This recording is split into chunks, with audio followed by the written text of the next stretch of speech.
Hello mga kasari, good evening. Ayan, shout out sa ating mga ka-viewers dyan. And syempre, ito yung video ko nung December 31 nung bandang hapon. Kasi sa last video ko nga, sa last vlog ko na pinakita ko na halos wala nang laman yung tindahan at wala na ring mga chichirya, walang mga candies kasi hindi ako nakapag-grocery dahil sa sobrang busy. So, ito yung last na video ko na ngayon ko lang siya ipopost kasi sobra din ako ng busy. So, yan. Nag-refill ako ng mga candies dyan dahil halos wala na ring laman. That time lang din ako nakapag-asikaso. 2,000 years later. So, dito, ayan, nakaligo na. Nakapag-asikaso na rin ng sarili sa wakas. At asikaso ko yung cooler namin dahil halos wala na ring laman. Kailangan lagyan dahil para pag may bumili, meron tayong ibibigay na malamig na soft drinks. And sa mga oras na yan, konti pa lang yung benta namin. Parang hindi namin ramdam yung New Year kasi halos konti lang yung bumibili rin ng alak.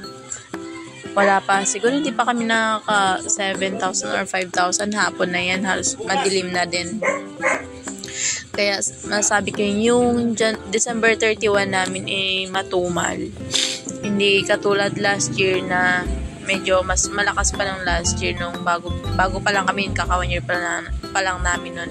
Pero ngayon talagang ramdam namin yung tumal hanggang kinabukasan ng January 1. Naka 13k lang kami, di katulad last year nakaabot kami ng 23k.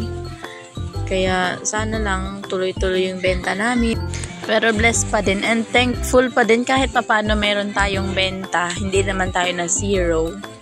Pero kasi halos sa stock ko din na Red Horse, 3 kahon lang din yung nabawas.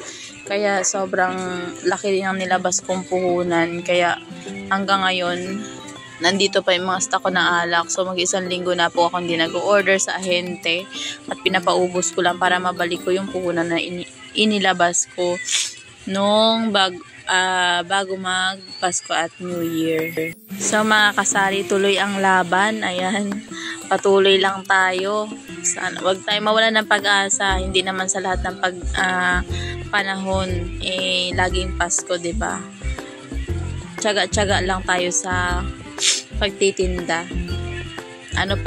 Nagtitinda tayo kung wala naman din tayong tiyaga, 'di ba? So good luck sa ating tindahan ngayong 2024. Sana lahat tayo bless ni Lord and patuloy tayo na magtiyaga at magsumikap para lahat ng ating pangarap ating marating.